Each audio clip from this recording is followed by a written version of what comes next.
Galimera, Galimera, Galimera, good morning, good morning, good morning. And as you can see, I'm starting my broadcast this morning looking at across the other side of the road. One of our little fellas has gone over there, Mr. Pickles. He's becoming a bit more adventurous and a bit more daring, and it kind of worries us in some ways because in our experience of cats that we've had, basically the ones that are curious and daring are the ones that normally get run over or get themselves into a situation that can be not too good for them. But anyway, you stay on that side of the road, fella. He looks like he's climbing the tree at the moment. But anyway, as you can see, the weather today is absolutely glorious. Can I thank Amanda for a concise weather forecast? She says, morning Ginge, today sunny spells, temperature highs of 19. It's going to feel like 19, she says, but yeah, it is going to be sunny today after all the days of rain that we've had. It's lovely to have a bit of sunshine. It just sort of cheers you up, especially when you look at what's going on in the news at the moment, the madness that is going on, not only just in Greece, but across in the UK and across in Europe, in Austria and Germany. Yeah, it's just nice at the moment this morning. I can see people sending me messages. I'm on my phone this morning simply because my tablet doesn't seem to be holding a charge as good as it used to. I was quite shocked. It'd been on charge all night and it was only 20%. So I thought, well, I might as well break out my phone and do today's broadcast on the phone. I'm going to have to get a new tablet, I think. I think that's for Christmas, a new tablet. But anyway, big shout out to Andy Johnson who's tuning in. Also, Steve Collette is tuning in as well. Give you a wave as well. Hope you're having a good time. Also, Thomas Ganzer. Hello, Tom. Really shocked to hear that you've had a heart attack and you're now recovering and you've had 3 stents put in. So cheers for tuning in, mate. And he says, wow, the weather is blooming. Yes, it certainly is. Also, Tony Campialis is tuning in as well. Andy Orchard, how did your trip to Holland go, fella? After everything that's been going on there, especially within the last 24 hours, they've had riots in the streets over there at the moment because people are not wanting to be locked down. And they're obviously trying to make, I know Austria are trying to make mandatory vaccinations now. Just to let you know, Thomas, we were coming to Austria for the final concert of Opus in Graz on the 22nd of December, but we've had to cancel all of that simply because it's too much of a risk now as to what we can do. So unfortunately, we won't be able to try and get to see you, okay, in December. So anyway, I'm going to crack on with the news then, because today there's been a lot going on. First of all, as always, the new infection rates here in Zakynthos within the last 24 hours. New infections at the moment is up on yesterday. Yesterday, I actually gave you the wrong number, actually. Yesterday, it was 7,317 new infections across Greece. Today, I can report 7,805. That brings the grand total now since the pandemic started to 861,117, of which 50% of those are male. In fact, I haven't turned my screen round, have I? There we go. 50% of which are male. Also as well, 11 new cases were identified in checks into the country. That was up as well on the day before, where there had been 7 people identified on checks into the country. Right now, islands of interest at the moment, Lefkada, they've had 11 new cases. That's up on the day before, where they had 2. They are still in the green at the moment as regards the Greek traffic light system.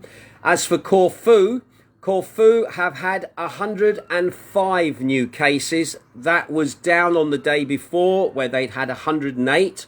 They are in the red as well here in Greece. Kefalonia then, they've had 8 new infections. That was up on the day before, where they had 3. They are in the amber still. And for Zakynthos, we had 24 new infections. That is up on the day before, when we had 16. Anyway, when it comes to deaths at the moment here in the country, there's been 91 deaths within the last 24 hours. That's the highest number of daily deaths since May the 3rd.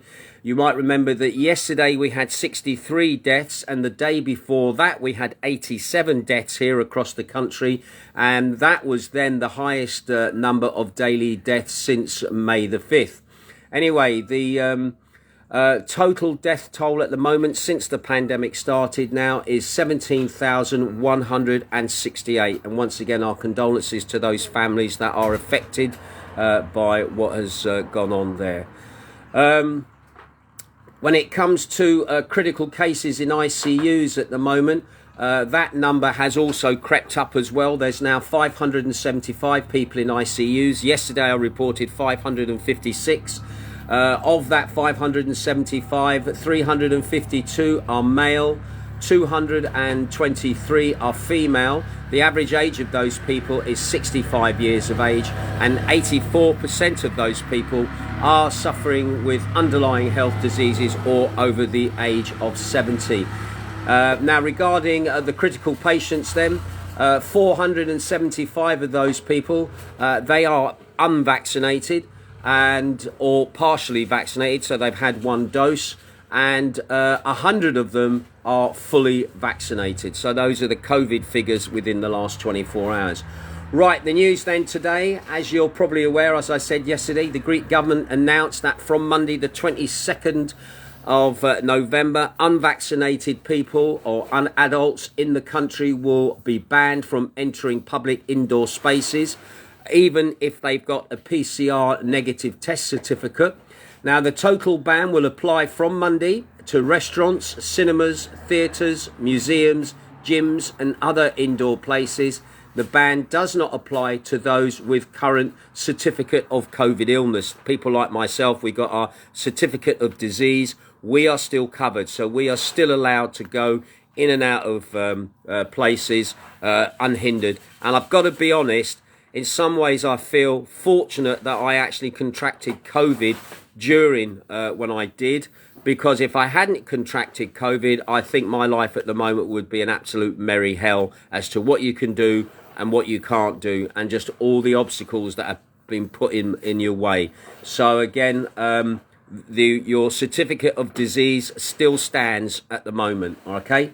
Anyway, now the ban does not include general retail sectors like supermarkets, food stores, pharmacies, hairdressers, outdoor bars and cafes, local and long distance public transport and churches.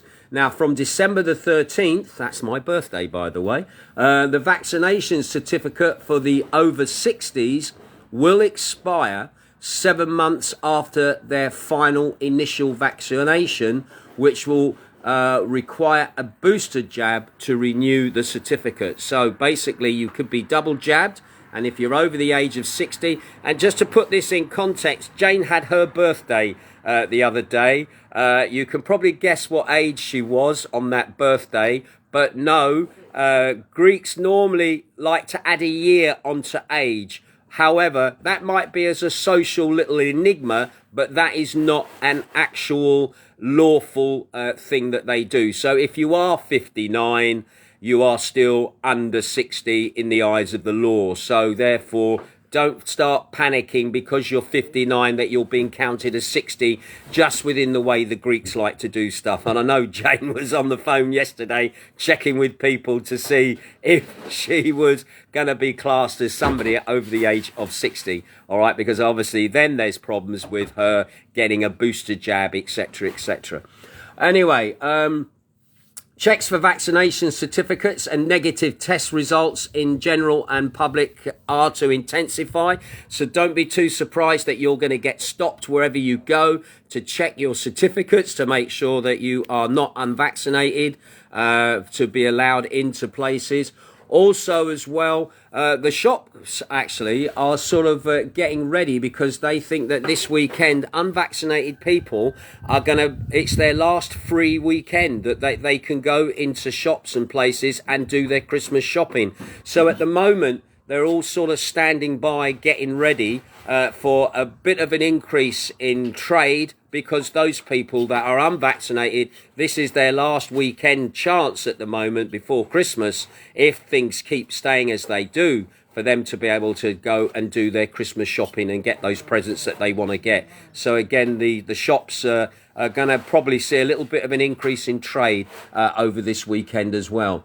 Now, interestingly, looking at the stats then for Zakynthos, the number of vaccination appointments at both the Zakynthos Hospital and the health centre, which is in the middle of town, they have increased significantly in the last 24 hours, considering that at the beginning of the week, there had been 100 appointments in one day at the health centre, while yesterday it became known by the responsible doctors there, Dr. Plymouth, that a total of 102 vaccinations were actually carried out. Now, these were vaccines of the third dose, but also vaccines that were given in the first dose for several of people here on the island.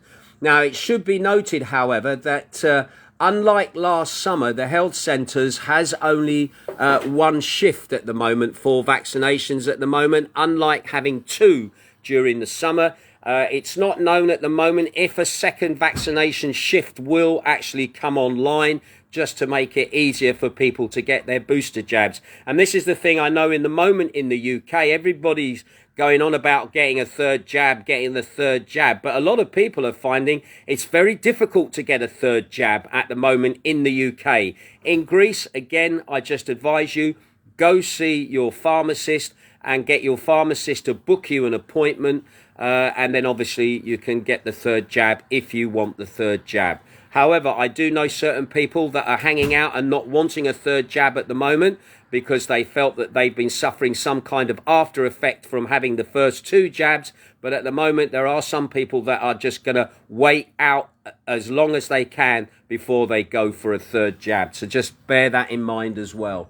Anyway, interestingly then, here on Zakynthos up until the 17th of November, Jane's birthday, a total of 56,394 doses of the vaccine had been administered on Zakynthos, when on the 17th of November, they'd actually administered 345 doses in that one day. Now, a total of 30,484 of Zakynthos citizens by last Wednesday had taken at least one dose since everything started, all right, of whom 130 were vaccinated with the first dose just on that Wednesday alone.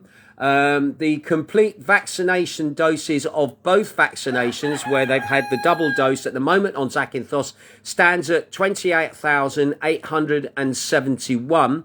Now, up until Wednesday, 2,785 people had taken a booster dose as well. So it seems that getting a booster here is probably easier than in some other locations around the world, especially in the UK at the moment. So again, if you want that booster dose, just go and see your pharmacist and they will book you in for an appointment for you then to go and obviously have that dose. Anyway, also, as well, another story that came on the press last night, anti-vaxxers who urge people not to get inoculated against the coronavirus or to receive life-threatening treatment will be arrested at the order of the prosecutor's office, according to new positions of the penal code regarding the dissemination of fake news. Now, on Wednesday, Nikos Antelas, a lawyer at the forefront of anti-vaccination campaigns, was arrested on charges of spreading fake news and false news and indicating or inciting disobedience. He was arrested on the orders by the Athens prosecutor's office, which has been conducting investigations into activities of anti-vaxxers. Anyway, his arrest followed a complaint that he was sent to the prosecutor's office by the police cybercrimes unit, with digital files attached that allegedly show the lawyer stating there is no coronavirus, that patients are being incubated for no reason, and that their vaccines have side effects. He was later released pending a hearing. Now, I'm going to say something about this here. I have not seen what the man has put out, okay? I don't know what he has said, but I just, please, want to make it clear.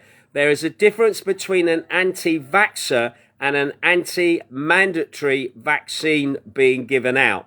And the difference is this: we know that there is a virus, we know there is a pandemic, we know that people have died from this pandemic. Here in Greece, 17,000 people alone have died from this. However, I am not anti-vaccine, I'm anti-mandatory vaccine, which is what the difference is. But unfortunately, anti-mandatory vaccines have been chucked in with the anti-vaxxers, so we all look like conspiracy theorists, we all look like we're talking a pile of crap.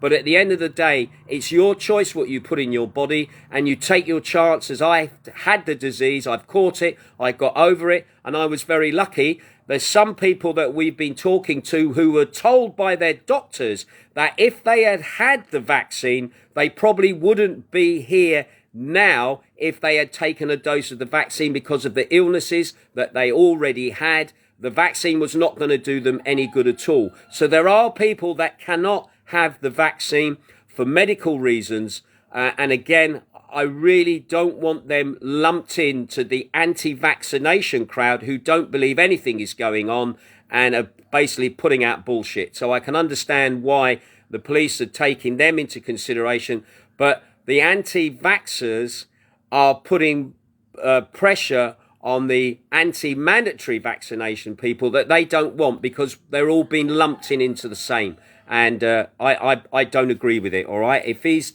put out misinformation, etc., about what should happen, then obviously, yeah, let the law take its course. But again, it is frightening now that they are watching and they're observing to see what is being said by people, and they're going to shut people down, okay? And even then, you should still be allowed to say what you want to say, whether it's right or wrong, and people should be able to make a decision based on looking at all sides of an argument rather than being ordered to do something. So really, free speech, the freedom of free speech, seems to be disappearing. And supposedly Greece, one of the most democratic countries where democracy was supposedly born, although I would talk about that in another context on another day, it's obviously being undermined here as well. Anyway, moving on. Also as well, this is another dangerous story that's been going on at the moment, and this was in one of the Greek newspapers. A dangerous, unethical proposition was being put forward by a doctor here in Greece that said that unvaccinated citizens should pay for their COVID treatment in hospitals. Now, this was made by the president of the Panhellenic Medical Association, Thrasis Extradalios. The statement triggered an outrage among the medical community and also social media users. Now, speaking on Sky TV, he said unvaccinated citizens sick in public hospitals with COVID-19 should pay part of their treatment from their own pockets and depending on their financial abilities. Now, he then added that this proposal was not as absurd as it sounds. The president of the PNA and members of the epidemiologist committee advising the government claimed further that unvaccinated citizens who get sick and are hospitalized in ICUs get sick by choice, since they do not accept to be vaccinated, and thus increase the financial and health costs. Well, all I'll say is this: all those people that are morbidly obese, people who basically are alcoholics or drug addicts and everything else like that, try telling that to those people that their treatment that they're trying to seek to get them better or get them over what problems they may have had, that they've got to pay for it themselves, into a system where they're already paying through their taxes. Again, an absolutely absurd platform to be taking. And when you're looking at the seniority of this man with his association that he's working for, you're thinking you just don't need these people within the system creating ideas for politicians to pick up on, thinking that somehow this is going to be a vote winner and this is what we should be doing. Anyway, he then went on to claim so far that they are violating the democratic right of the vaccinated people and adding multiple costs.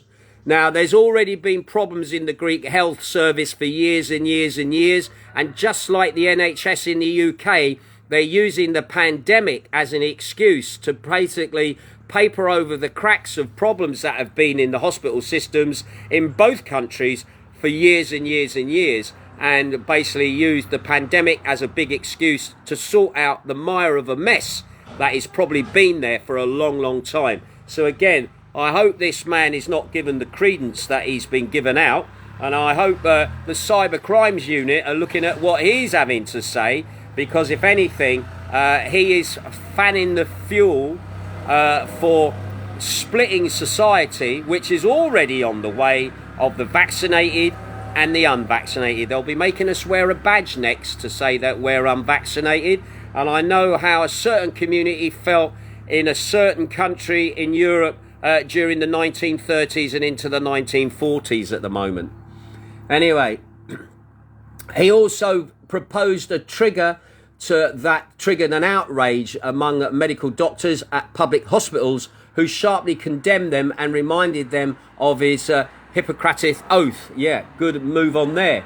Now, the doctor's positions reflect his personal views and those who run medical science into an apology for barbarism, wrote among others from the Federation of Panhellenic Doctors Association. So basically what they're saying is that a lot of his members are not agreeing with what he said, even though he might be president of the actual organisation. People are now saying, no, we don't agree with this. The Hippocratic Oath states that you will treat people no matter what. You, as a doctor, you're bound to treat people. Look at it during a war. Doctors still had to treat soldiers on both sides of a conflict. They didn't distinguish between what they were or who they were. They just got on and treated people. And the Hippocratic Oath, another oath that was created here in Greece as well. I'm trying to, back in the days of ancient Greece, I'm trying to think of the island where it was done. But anyway, that was something that was created here in Greece. And this is his statement, smacks in the face of that as well. Anyway, going on to Austria now at the moment, things overnight have really taken a turn.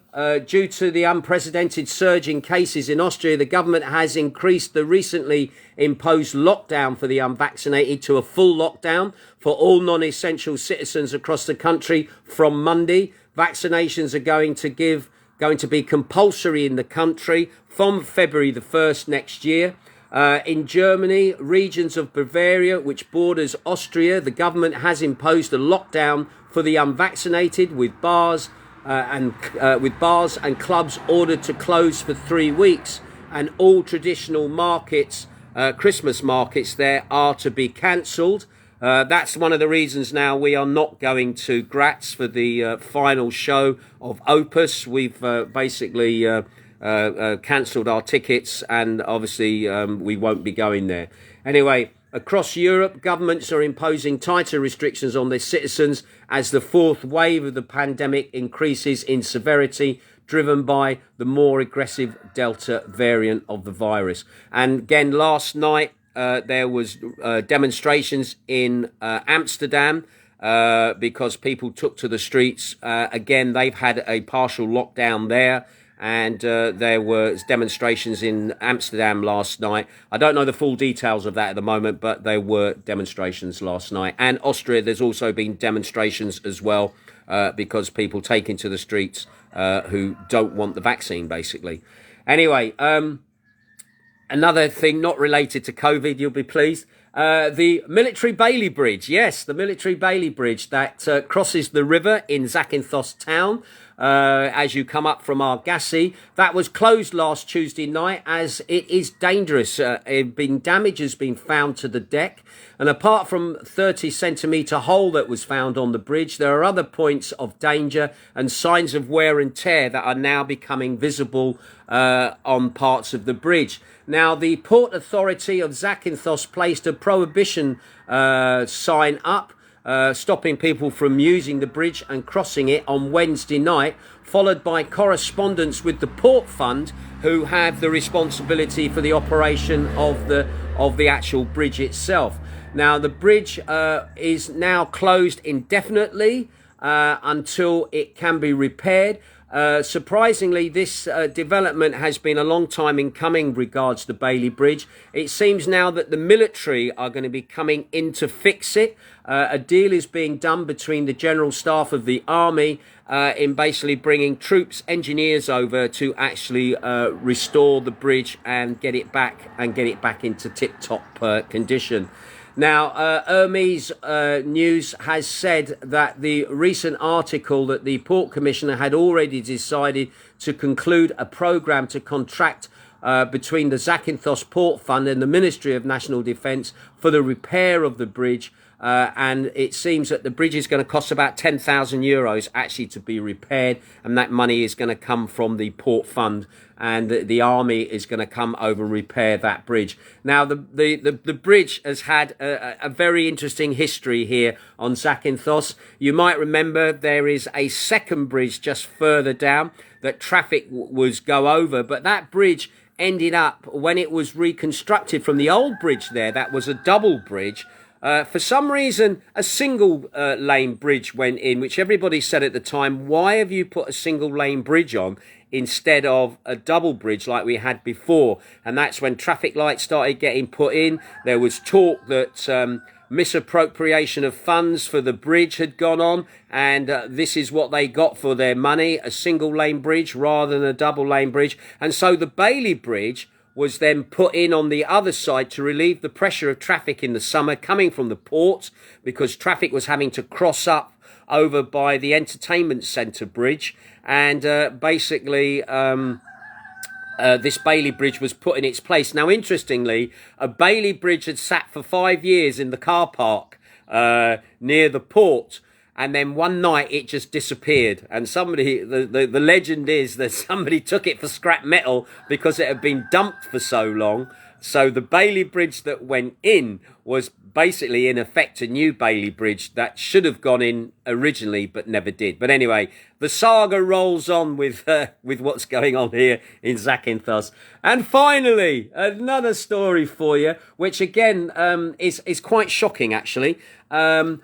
Dozens of dogs were imprisoned inside a house in Patra. Now, this was a house that the police discovered there. Now, Patra, for those people who are not sure, is the nearest big city to Zakynthos on the mainland in the Peloponnese.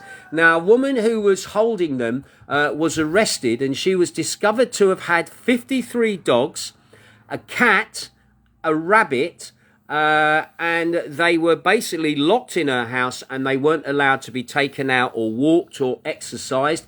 In fact, 2 of the dogs had actually given birth without a relevant breeding permit, while the arrested woman had not carried out a planned annual vaccination of the dogs. So she was booked on that.